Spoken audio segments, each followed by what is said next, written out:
2.5 minutes past 7 o'clock. Good morning, and how are you doing? Thank you very much for tuning into the Situation Room. This is Kenya's biggest conversation. We're broadcasting in Nairobi on 94.4. We're in Mombasa 87.9, 102.5 Kisumu, Nakuru 96.0, Eldoret 96.7, 90.9 in Nyeri, Malindi 97.7. Also live streaming on our digital platforms www.spicefm.co.ke, SpiceFM KE on Facebook, Twitter, YouTube, and Instagram. Good morning, and thank you very much for tuning in. Now, of course, our guest on the hot seat this morning is Wanjiru Gikonyo. She's the Executive Director of the Institute for Social Accountability. Let's start with that. What is that? What's the TISA? Okay, the Institute for Social Accountability, and thank you so much, Eric, for having me here, and it's a pleasure. Institute for Social Accountability, we're a civil society organization, and we focus on local governance. And our big idea is that development is about the people. And empowered, informed, engaged people make a successful nation. So we're very excited about devolution, and we work on devolution with regard to ensuring the Constitution is implemented faithfully. And we also work with communities and county governments for active public engagement. For instance, yesterday I was in Elgeyo Marakwet. I was there with the TISA team, and we're looking at preferential procurement, the AGPO facility, where 30% of all procurement needs to go to local small businesses, special groups, and working with the county to look at what are the blockages, how do we unblock this so that these citizens can get access to these resources to improve their livelihoods. So we do that, we advocate, and yes, that's the space we're in. How is it working in terms of, in fact, you've just given us the example of AGPO. How is AGPO working at the local levels? People have complained that this thing is just being used and misused by politicians and people with influence, where they register their people. You register somebody that you know is a youthful person or is a woman, but you are the one who's actually getting the contracts. You know, the truth of the matter is AGPO it's an innovative idea. It's a good idea. It probably doesn't deal with a bigger structural problem in that in our economy, we've got a lot of patronage, state capture, that allows big government contracts to go to big companies. It doesn't really address that. But it does open up a space where small groups that would normally not have access. So the extent to which AGPO works depends on the county. In this case. And in this case, Elgeyo Marakwet has adopted the open government partnership principles, and they're working really hard to unblock the blockages. And so, yes, we found it's working pretty well. But even when you have a facility for special groups, there are still those groups that aren't able to access. For instance, AGPO was put onto the technology platform. So there are groups that are struggling with the technology platform. AGPO is a national government initiative, and national government has not paid attention to what is needed at county. So actually the big thing coming out was there's a problem. There are young groups, young people who have HELB arrears. They've got CRB negative reports because they have a fuliza of, some 1,000 shillings, yes. And so they are knocked off the platform. And then also the process is too national government centric, which goes to the heart of national government has to recognize we have a devolved government, and they have to enable counties to serve people, because devolution is about taking services, opportunities closer to the people. But national government wants to remain this, headmaster that controls everything. And so there's still conversations that need to happen to allow, local governance systems to work. Is there an acceptance of this blockage on the part of national government from what you've seen? Is it clear to them as national governments that they could be a stumbling block to this process in terms of this headmaster status that you've talked about? Well, it's political. And it's is it clear to them? I think their mindset is that they must remain in control of resources, of decision making, otherwise they lose political significance. They haven't bought into devolution, which is you enable growth by giving good policy, setting standards, and allowing... And letting go of control. Allowing people, and actually now county-level people, structures to grow and flourish and find the innovation. For instance, in Makueni, the public participation system is rooted on village governance. Now, when you give people at village level power, in that the governor has to negotiate with the village governance structure at the ward level. If he wants to institute a county-wide program, he has to go and say, look, I want to do health, so I want to take 30% of the budget, actually they take about 40% of the budget, put it in health. That means when you're deliberating on the budget, you must give me 40%. So he negotiates. When you give people that level of power, you're actually talking about development, a development that is people-centered. And so national government is not about people-centered development. It's about opportunities. There are some good people there who actually believe if you let counties have too much power, we'll have anarchy, we'll have chaos. So it's a number of things. It's political interests. It's also development orientation that is not geared towards inclusive development. And then, yes, some small interests about, some bureaucrat who doesn't want to lose their job because they've been there for 20 years. And relevance. Yeah. If I may ask, the example you've given of Makueni and the example of how it is that the governor has enabled his county to understand this format of public participation, was there any central government participation in this process? There's no central government now under the devolved system. We have a national government. I meant national, Yes. sorry. Yes. Function 14 in the Constitution gives counties the responsibility to create frameworks for public engagement. That is constitutional. So national government, yes, there is their involvement in they're supposed to set kind of standards. But in Makueni's case, what the governor did, he didn't even have a law at first. He instituted a political process where he created the structures because he comes from a civil society background. Professor Kivutha is an intellectual, he's an academic, he's also a change agent, he believes in inclusive governance, so it's really about his philosophical orientation. He then had people in his cabinet who had the expertise to do this, so they created the structure, put it into place. And so the way they include the national government is at the local level, they integrated the chiefs, they integrate government officers at that level so that they're part of the discussion process. So yes, it's an inclusive framework with regard to the national administration. Whether they include national political leaders, I am not sure. I don't think they necessarily do.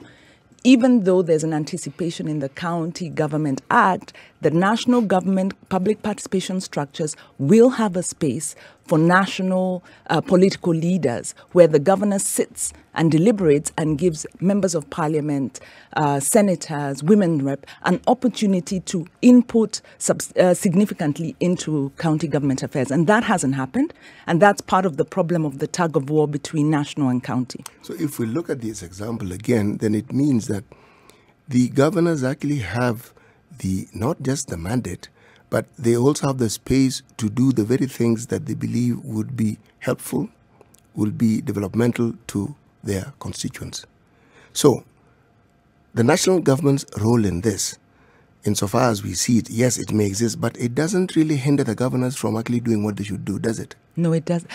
Yes and no. It doesn't in that, and at the very outset of when the devolution laws were crafted and the task force on devolved government was looking at how do we roll this out, one of the experts who's Professor Paul Smoke from the US, who studied decentralization processes, said under the Constitution, governors can proceed to implement and policy can be created from their practice. So when national government fails, county governments can proactively engage, which is what Governor Kivutha has done. Even with the universal health care, which he instituted. He didn't wait for the national policy. He just decided this is what my people need. I'm going to go ahead and implement. So you're right. Actually, where I was going with this is that there is a failure on part of the governors. If there is something that ought to have been done and isn't done at the county level, I think if we were portioning blame and we're asking people to take their share of it, the lion's share should actually go to the governors. Well, it depends on what, in terms of resourcing counties, which is the fundamental question, because, politics is all about power, which is about financing. The final say is with the national government. And that is where the national government has refused to allow counties to get their fair share of the revenue generated nationally to enable them to deliver services at a quality that is required, is expected actually of a middle income status company, or of a country, or of a country that pays the level of taxation that we do. So yes, governors with the right philosophical orientation and good management skills can implement a lot. But even if you go to Makueni, they are struggling, and they will tell you, we have had to make trade-offs. There are things we'd like to do. It's very expensive to run a county governance structure. We need that money to come down to enable us to, fully realize the potential. So there's blame, I think, on both sides. There's failure of political leadership at both levels, but devolution is at risk. Maybe 60% more because of national government, 40% because of governors refusing to do what they're supposed to do. Wanjiru, we have now 7 years of devolution. And I keep saying this is 7 years of the Constitution of Kenya 2010. In those first 3 years, we're just basically breathing life into it. So you've practiced it for 7 years. And then because of that, we have various issues, things that are working, some things that are not working. And that informed some of the things that came out in the BBI report. What do you think of the BBI report? Is it, directly to ask you, is it a smokescreen for failure to implement the Constitution? Those are your words, and I agree with them entirely. Enough said. We don't need to discuss the BBI beyond that point. I think the BBI is an appeasement strategy. There's a lot of good things in the BBI, a lot of good ideas, because it's captured the things that different constituencies want. What do women want? They want inclusion. What do youth want? They want economic opportunities. People with disabilities. What do, even civil society want? We want political accountability by doing the citizen vetting of political leaders, because this is something that's been done. Now, it's captured all of those and put them in there. So everybody has something in the BBI that they really want. But a lot of that actually doesn't need a referendum to be implemented. With the political will, the administration in power could have implemented those things. So what does the BBI really seek to do? And what does it fail to do?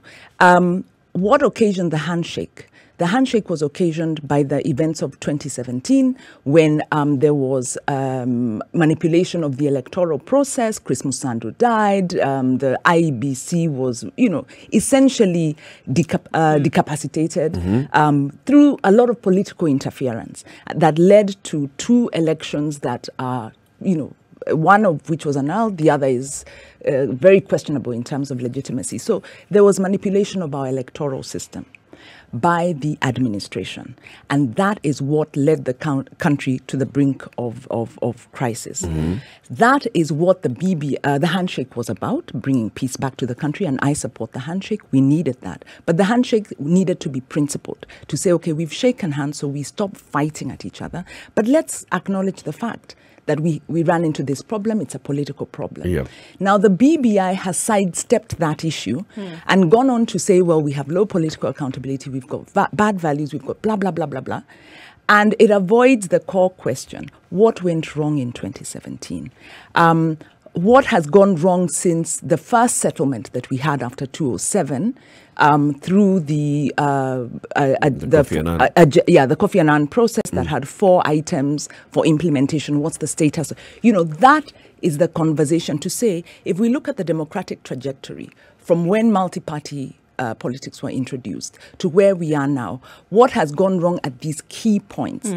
BBI ignores that question and instead takes us back into some small kind of palliatives, technical solutions, and it essentially seeks to appease the political elite, saying, there's music playing. Yeah. I should stop talking. I continue. I should catch the rhythm. Go with the flow. Go with the flow. Right. So what BBI is telling us is, if we do not appease Uhuru Kenyatta, if we do not appease Raila Odinga, they could fight again. And because they hold, Uhuru holds the, instruments of security that can rain terror on us, and because there's this, kind of political fight between them, if we don't appease them by giving them something, we are going to drive the country to crisis. Instead of saying, what is ailing us? and how do we deal with the fundamental problem? And in my view, the fundamental problem, and I think even BBI says it, is lack of political accountability. So the BBI has already addressed it. So it hasn't sidestepped it, Wanjiru. What it hasn't done is it hasn't done enough analysis. It doesn't go far enough in terms of apportioning where the breakages lie. So the analysis is very questionable. And then their proposals then sweep aside the issue. What would BBI have done? BBI would have said 2017, status of implementation of the Constitution, lack of political accountability. First thing, of course, whoever brought the country to the brink of crisis doesn't then warrant to continue. So it would have been, the discussion in 2017. Take a break. Are you telling me Just I've gone too far? Hold on. You might be shut down. no, Or no. I am being shut down. No. Or we're out of time. I'm actually telling you, just Hold your horses. Hold your horses. Have some water. There's a time We're to going say these things? We're No, going no. to a short break. You will continue saying the very same things. We're going to a short break. Yes. We have in the studio Wanjiru Gikonyo. She's the executive director of the Institute for Social Accountability. Let's take a short break and then come back and continue the conversation. She is saying the BBI was given a mandate. It sidestepped that mandate. And then we'll understand what exactly she means when we come back. Good morning. Are you watching the conversation online? Please do so. Log on to www.spicefm.co.ke or Facebook Spice FM KE. We are also live streaming on Twitter, Spice FM KE, and our YouTube channel is Spice FM KE. Wanjiru, before we went into that short break, you're telling us what the BBI should have done. So let's go back. Handshake. Handshake is as a result of two leaders realizing where the country is. And then they say, let's form a task force that looks at our issues and sees how do we move forward to ensure we never get to a position where we were at the end of 2017. So it goes around the country, and the people around the country tell the BBI what they told the BBI. So the BBI task force basically presented a report based on what you told them. So if you didn't tell them, look, address 2017. Where did they get that from? Where did they get that from? The process is as important as the output of the process. And the process of the BBI is what was faulty because, first of all, the handshake was a year and a half ago. The BBI needed to have come immediately after that. And the questions around the BBI were also curated because the big question would have been, where have we gone wrong? What went wrong in 2017? So it's fine. They let political temperatures, appease, which is okay. And so they then wait a year and a half, during which time there continues to be violation of the Constitution. There continues to be intimidation of the judiciary. The very bad habits that led us into 2017 continue. Yep. So the thing is, with the BBI, the process is so heavily curated. The only outcome could have been this report. So when you say, well, we now have a report, it's gospel truth, I say no. Because the whole process of generating that. The other thing with the BBI is the first question they would have looked at. This is a tactic of regimes that really want to control the civic space, in that they give you a time frame during which you need to consider any issue. And the BBI's time frame is very narrow. We are still on the implementation of the Constitution. We are still on the democratization of this country. We want to democratize our economy. We want to democratize our civic space. We want to democratize, those are the questions. So the question would have been, and the BB asks it, but it asks it partially, what is impeding inclusive economic growth? And where is the responsibility around that? And the reason the BBI sidestepped critical issues. We have four pillars that were identified after the 2007 electoral violence. The non-implementation of the Truth and Justice Commission report, which deals heavily also with land, because we have the Dongo Commission report. Non-implementation of those are significant factors into the problem that we are having today. So when BBI picks, small proposals of how to resolve, the immediate issues we have, without dealing with the structural fundamental issues, it can only be a political, it's a political masterstroke. Because it's telling Kenyans, you have lots of problems, we're going to give you all these solutions, but you don't deal with the underlying problem, which is political leadership, lack of political accountability, state capture. So the other thing, if you look at BBI philosophically, If you look at the Constitution is very clear on values and principles on which it is founded, because that process deliberated a lot. What are we about? We're about inclusion. We're about values, transparency, accountability. And this is repeated right through the Constitution. BBI doesn't even attempt to do that. It has bits and pieces here and there. But when you read through, for instance, they're talking about compulsory, is it community service kind of thing. They're talking about centralizing, creating an office of public participation. And you look and say, so philosophically, where are you people? Are you saying we, the public, don't know how to engage? So they're very centrist. They're actually not particularly democratic, because if you look at, for instance, in Makueni, the way public participation has been created, it's a bottom-up process. You don't want to re-centralize it at the national level. National government has not been putting money into public participation. There's lower public participation in the national budget and policy than there is at county level. So BBI has a lot of good. But the weaknesses or what's missing is actually dangerous, because BBI is not consistent within itself. It's not telling us the main things. But I thought the report was precisely that, a report. They went around the country, they collected views, and they were telling us this is what we found. Or is it something else that I missed? Right, and then we have a committee of experts also, essentially doing the same thing now. And the sort of debate we're having here, because we had Paul Mwangi here, and there are many things that were clearly inconclusive.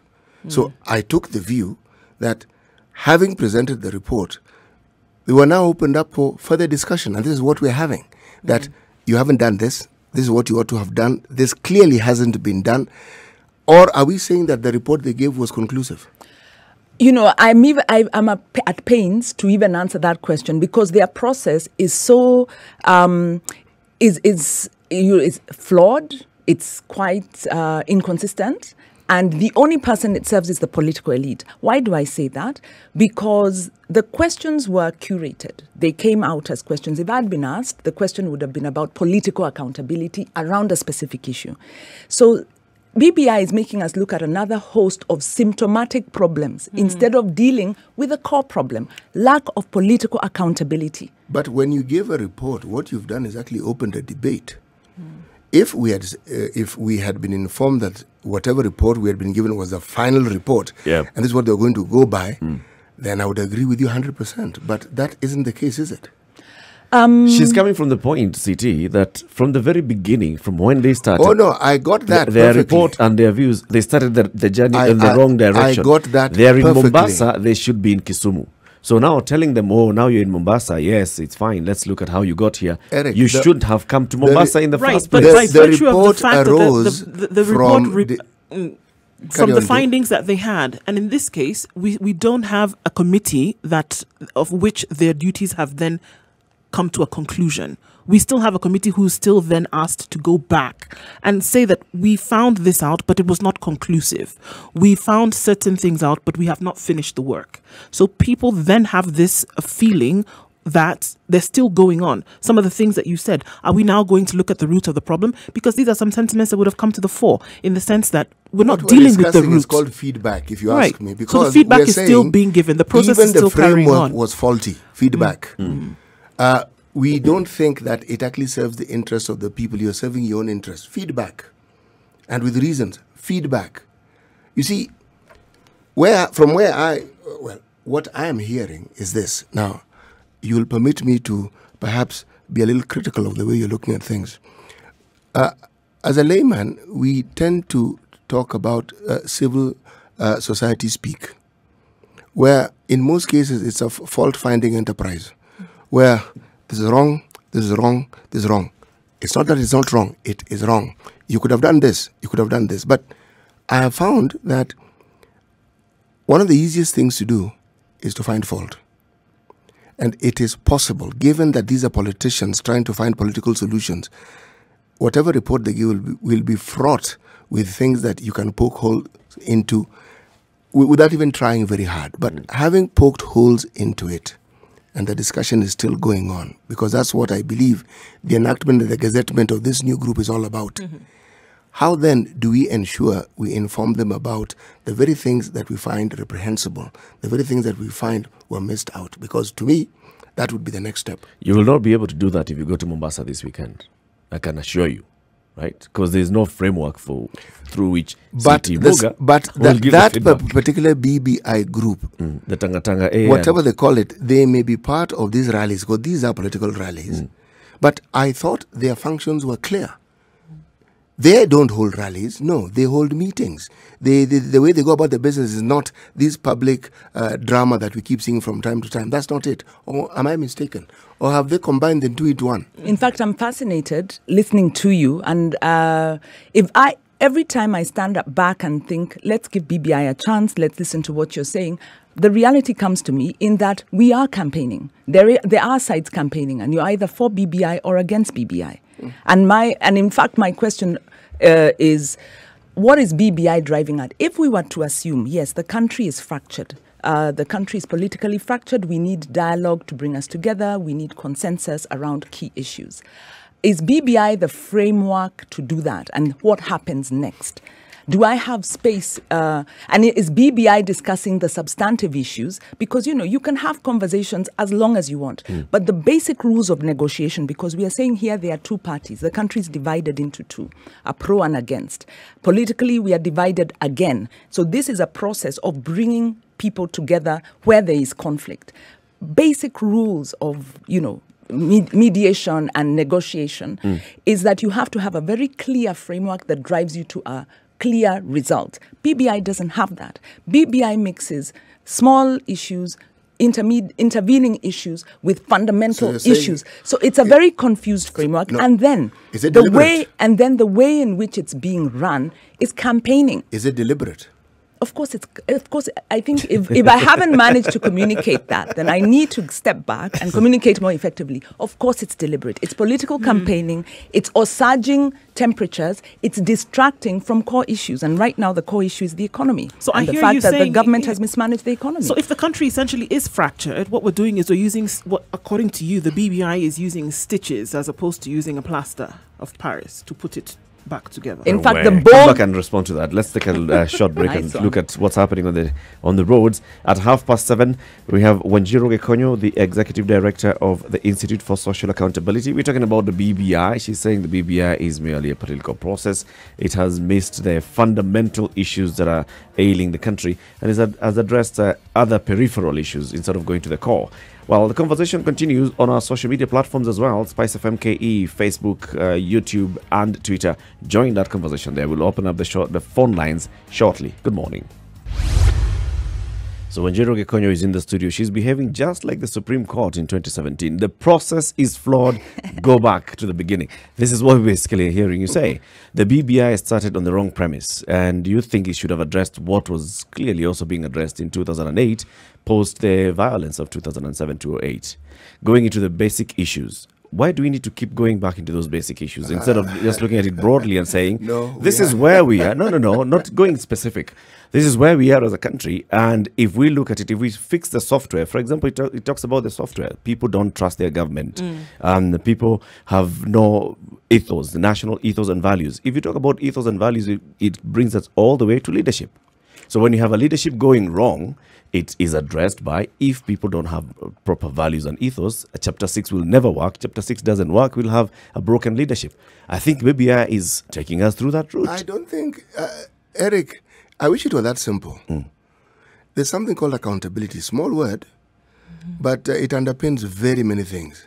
Our political class fights against it all the time. They may go around it, they may sugarcoat it, but they don't want accountability. Look at party elections.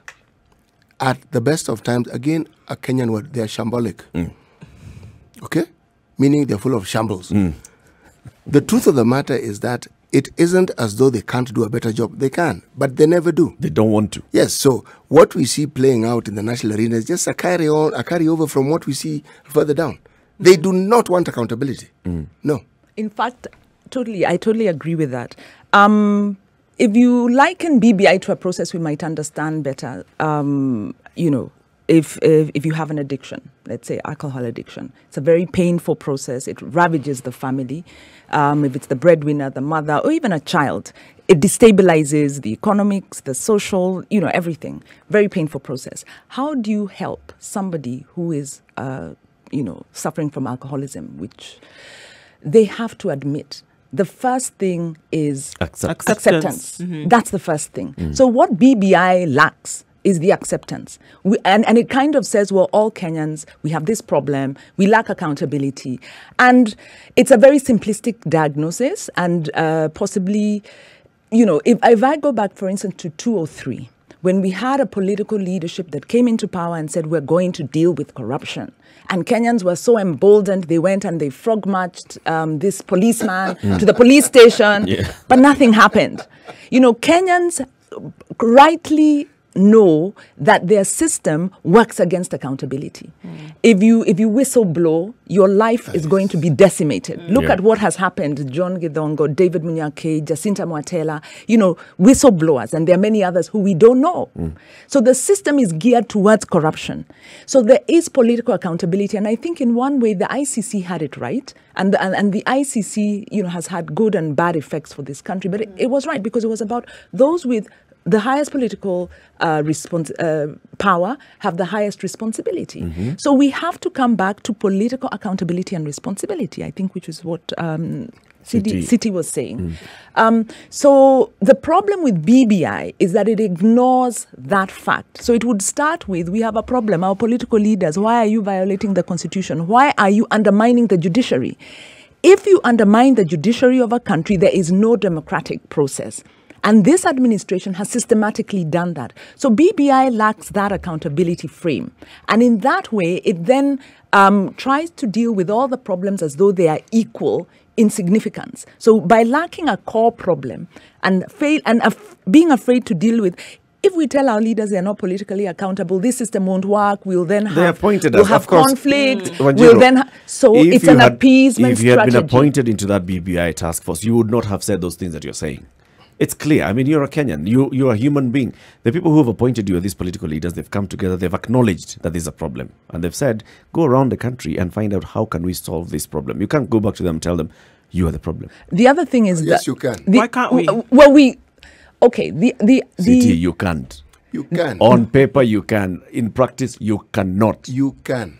Okay, go ahead. In fact, I kind of lost the point I was going to make, but I was going to say apologize. Yes, another more interesting point came up, but it's important that I complete this because by failing to address the causality and the responsibility, we are then being put into a political process that's very exciting, that captures our imagination. And this is a strategy that both Raila and Uhuru have specialized in, which is Kenyans need big political processes to keep them busy and engaged and to feel that there's a lot happening, even though there is no action. If we were to have a sober discussion, we would be holding our political leaders to account for implementation of the promises they have made, not looking for more promises.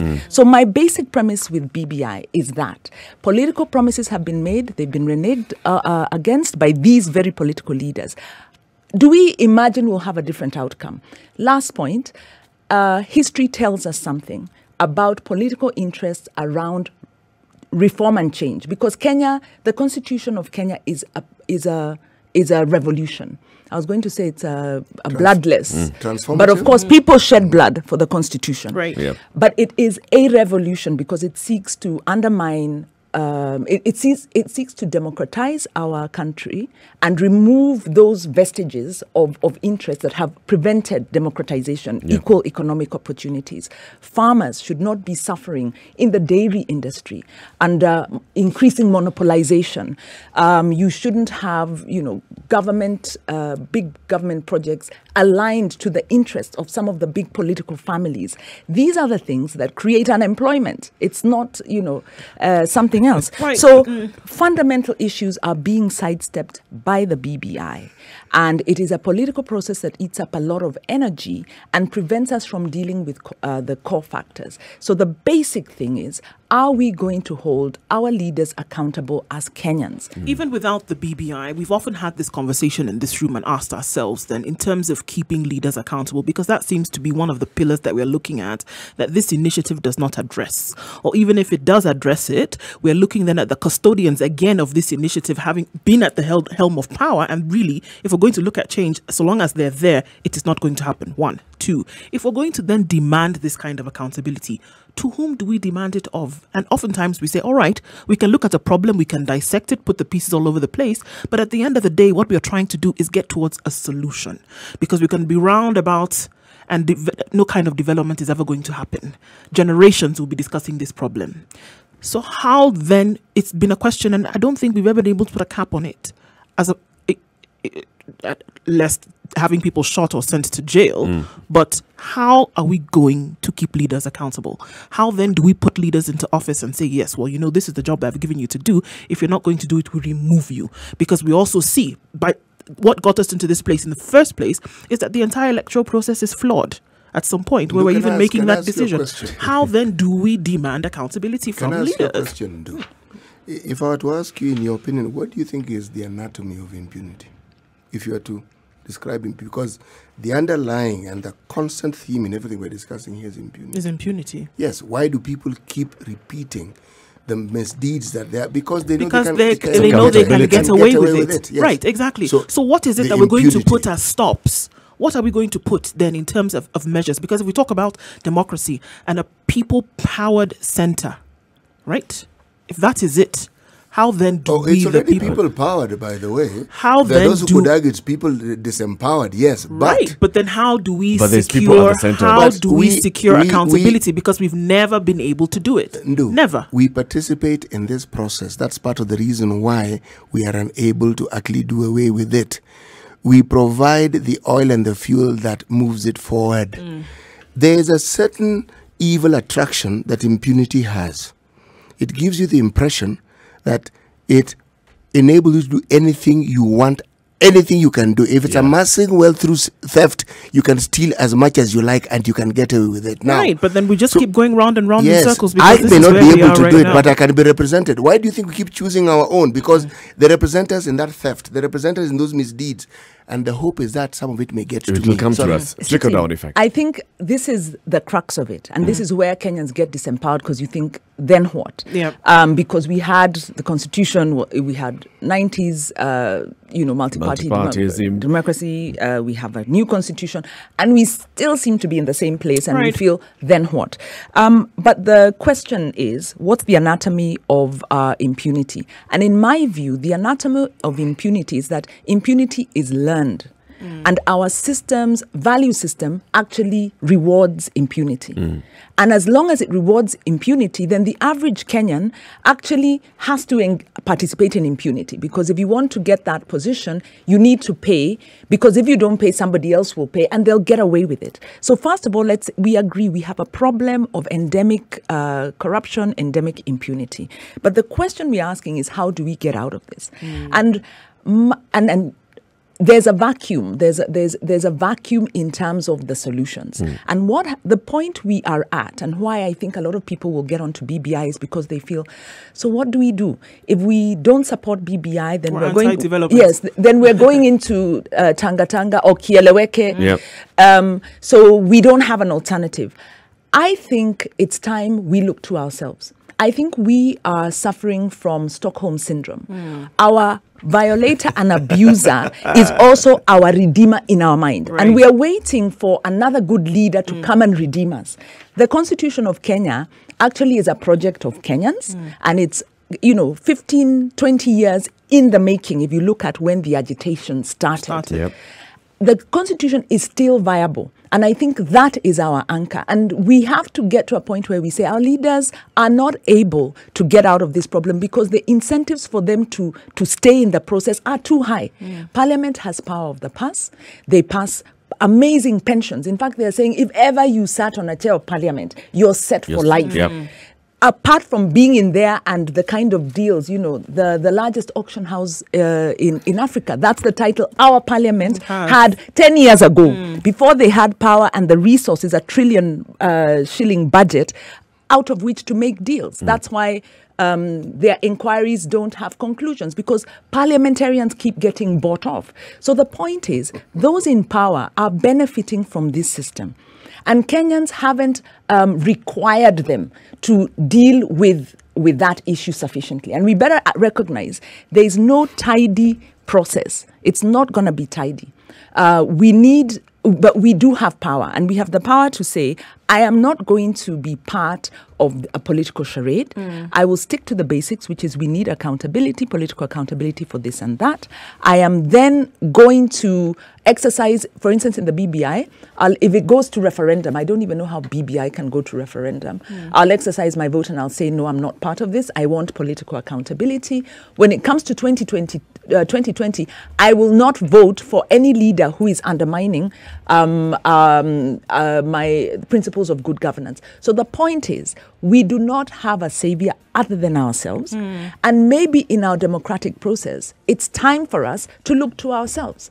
Because this is the way, if you look at the development of the human person, this is where we are going. We are going into self-actualization. We're going into self-determination. So why not self-rule? Actually, There you go. There you go. Let's do a short break. We're also looking at all the feedback coming in from our social media platforms, Spice FM KE on Facebook and Twitter. We have in the studio Wanjiru Gikonyo. She is the Executive Director of the Institute for Social Accountability, telling us about our own issues and our own accountability of our leadership. Well, you've given us a lot of words, Wanjiru. When you come out of this break, please give us some action points, right? Don't tell us, oh, it's about time that we've stopped voting. It's about time we don't participate in a referendum. Give us some specific action points, like 1 or 2 of what we can do if you believe that there's something that we need to do, all right? It's 13 minutes to 8 o'clock. Good morning, and thank you very much for tuning in. Wanjiru Gikonyo, Executive Director at the Institute for Social Accountability, is on the hot seat this morning. So, Wanjiru, Ndu asked you a question. What do we do? May I suggest something before we get to Wanjiru? If it appears we are unable to solve these problems and we have the East African community, maybe we need to look outside our borders to solve these problems. Well, the Chief Justice seems incapable of forming special courts to deal with special issues. Say, like some of these criminals who are in government, if, say, for instance, we took them to Rwanda and let the justice system in Rwanda deal with some of these people, they have shown us by example that they're actually very good at dealing with such things. We will have another political process that will kick out Rwanda from the African Union. We'll say we do not want We have done the same thing with ICC. That is why I brought this thing, knowing it's very facetious and that is very debatable, because I knew a Kenyan would bring in a Kenyan solution to it. But you see, recent history tells us that going outside of the country for solutions actually is very detrimental. ICC is probably one of the precursors into the problem we have today, if you look at it more widely. Do you know why I brought in Rwanda into the discussion? Because I want us to look at what Rwanda is doing and what they're able to do with their internal solutions. You may not like some of the things they do, but things like crime, they actually deal with it fairly effectively. We may complain and say, oh, but they do this, but they do the other. The deterrents are great. Now, we may argue that their political class are pulling their own stance, but why then must we wait until this entire thing crumbles and we can see it crumbling? It is crumbling. We are seeing it. Why? Yeah. But, Siti, when we're talking about Rwanda, we have to be careful. And we need to make a distinction between democracy, freedom, because Kenyans have a democratic constitution. We enjoy democratic space. We are free to say, to challenge, and to, draw caricatures of the president. He may not like it, but but you're actually free. Okay, so let's not undermine. Let's not undermine. And David D said this once a long time ago when everyone was saying, yeah, we want to be like Rwanda. Let's not. Take our freedom lightly. Let's not disregard how important it is and how the extent to which we need as Kenyans to value our freedom and protect that freedom, because this administration, and in fact administrations across the continent, across the world, are rolling back on democratic freedoms. And this has very much to do with economic interests, because the big thing that's happening with political systems of governance, presidential systems, whether it's parliamentary systems, is the economic factor, where big business is in bed with political leadership, and democratic civic space is an impediment to that process because of the accountability issues. But that's a discussion for another day. The point I was making is, when we compare ourselves with Rwanda, let us say we want disciplined public service. We want, enforcement of rules and laws the way Rwanda does it. But let us not then take really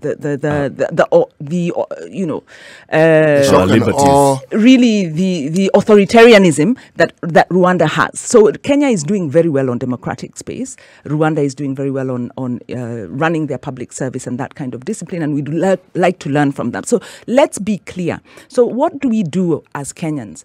One is we need to believe in ourselves. We need to stop thinking we are going to get a savior from a political party or our next presidential candidate. We may, the likes of Kevuda Kibwana, who have shown very good governance, may step up. But even if Kevuda Kibwana was to throw his ring in the hat, he doesn't have the billions. He doesn't have this political kind of maneuvering, the clout, to really hack the presidential system in this country, because our presidential system, and there was another, academic who spoke about this before we passed the constitution, and said, you guys are not watching Kenya's elections that are getting more and more expensive every electoral cycle until, and he said this, and this money is linked to the ability to influence the voter. To influence who gets the seat. So if you don't have this money, you have no chance of acceding to power. And once you accede to power, then you can undermine the law, undermine the constitution, the supreme law of the land, to benefit yourself, which is exactly what is happening. Now, that is a very, very big problem that we need to identify. So what do we do as Kenyans? Because we've been waiting for a savior. Is one. So we're giving up. So one. No. That's not what I'm saying. We recognize that where we failed is we haven't exercised. Democracy is actually lived. It's not a theory. And Kenyans, we theorize too much. How do we live democracy? It's by understand your constitution, at least understand principles that pertain to you and exercise them. Whether you're a resident in Kasarani and you're unhappy, exercise. So by picketing. So what we need to do as citizens, I think, is we need to change our mindset, and we need to stop waiting for political leaders, because political leaders are getting worse. They're not getting better. And it's because when you look at the balance of democratic power, the citizen power is low. So let us look within ourselves and let us have confidence in our constitutional systems and say, BBI is coming. We may be given a referendum that doesn't make sense, that doesn't deal with the issues that really affect us. We then have the power to say no to that. That will force the political class to go back to basics. We then have an election coming up. We will then exercise our vote and say no to anyone who has tags of impunity. We need to go back to ourselves. And I think when we go back to ourselves, we will embolden those people who are maybe in public service, who are actually trying to do the right thing. Those people who are maybe thinking about going into political life, who want to do the right thing. So what do we do when we have the kind of crisis that we have? Because I do believe Kenya is in a crisis, an economic crisis and a political crisis. And if we continue as we are going, we may or may not come to conflict. We pray not, but definitely economically, we are going to stop being that star, because I think we are very, Kenyans. We believe that we are the economic hub. We are, ahead of our neighbors. But if you look at Ghana, it is being eroded. Countries like Ghana that are surely building up their democratic processes, building in inclusive economic processes. They are building the fundamentals, whereas Kenyans are really taking all of that for granted. So I would say we are in a bad place. Let us stop thinking we're going to get an easy, quick, simple solution. It's not going to happen.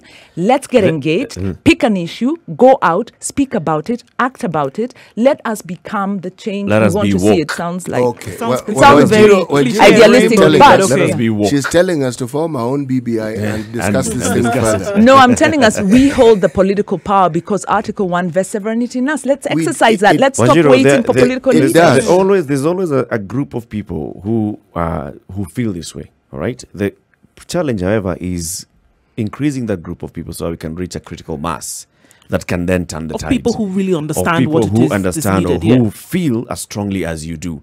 How do we get people to grow in that? It's not feel as strongly as we do. We need to ask ourselves, when I wake up in the morning, what is it that I believe? Do I believe I have to go make quick money to meet my immediate needs, which is very important to make money, to Yep. make my needs. But do I also believe that I have to contribute to our country in a way that's sustainable for my children and our children's children? But Wanjiru, so you'll be more of us surprised. need to enter that Into the space, second space. Right. and begin to engage in that space. That's a self-actualized space. No. It's not necessarily so. Actually, The first no. one I'm thinking of my day to day. Eric. I'm thinking, what do I need It's to not do? self-actualized. Eric, It's a Wanjiru, basic- I'm going to say something and I don't want you to take offense. Thank you for preparing me. I'm stealing No, myself. no. You don't have to steal yourself. Nice sounding words. It's even, I feel a little warm around the chest at the moment. The truth of the matter is this. It is not a panacea. The things you're saying are all true. Everything you're saying in an ideal world would be wonderful. If we pause there and say, action points. What are the action points? I would argue this way.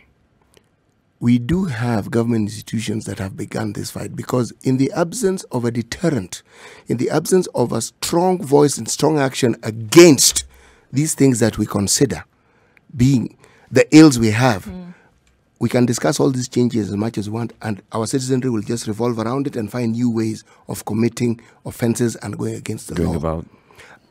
We are going into the hour, Eric. We are concluding the conversation we've been having with Wanjiru Gikonyo for the past 1 hour. Wanjiru Gikonyo is the Executive Director of the Institute for Social Accountability. We'll give you now this moment to respond to that as we, in about a minute, as we say goodbye to you and thank you for joining us. Thank you so much. The final thing is that we have the power as citizens, and I think let's not expect simple solutions, but we need to stand in our space and stop waiting for political leaders to get us out of the problem. They are benefiting. We are the ones who are suffering, so let us stand up to that. And I believe if we do that, it will catalyze other processes that have started because there are already alternative political platforms. There are already alternative political parties. There are already alternative political discourses. So what is remaining is for us to believe in ourselves and to recognize we can overcome this problem, if not for us, at least for our children and their children's children. Thank you very much for joining us this morning. We'll invite you again, of course, because this BBI conversation is not ending now. When it comes to the time for thinking of the constitution referendum, we'll call you again and ask you, so are you going to vote yes or no? Or will you abstain for the sake of your children and the children's children? It's a conversation that we need to have and we continue having. Asante sana for joining us and have a good day. This is The Situation Room. It's Kenya's biggest conversation. You'll find that conversation, of course, on our digital platforms, www.spicefm.co.ke. We've been live streaming on Facebook, Spice FM KE, on YouTube, on Twitter, and on Instagram as well. We'll find, of course, all the comments that we've posted in there, and you'll go to Twitter and respond to individually all the comments that or the questions that have been raised to you, Wanjiru. Asante sana. It's coming up to 8 o'clock. The Situation Room continues. In the next hour, we'll discuss what has been covered in the papers over the last couple of weeks. And then between 9 and 10 o'clock, we'll have the woman rep for Uasin Gishu County. Good morning.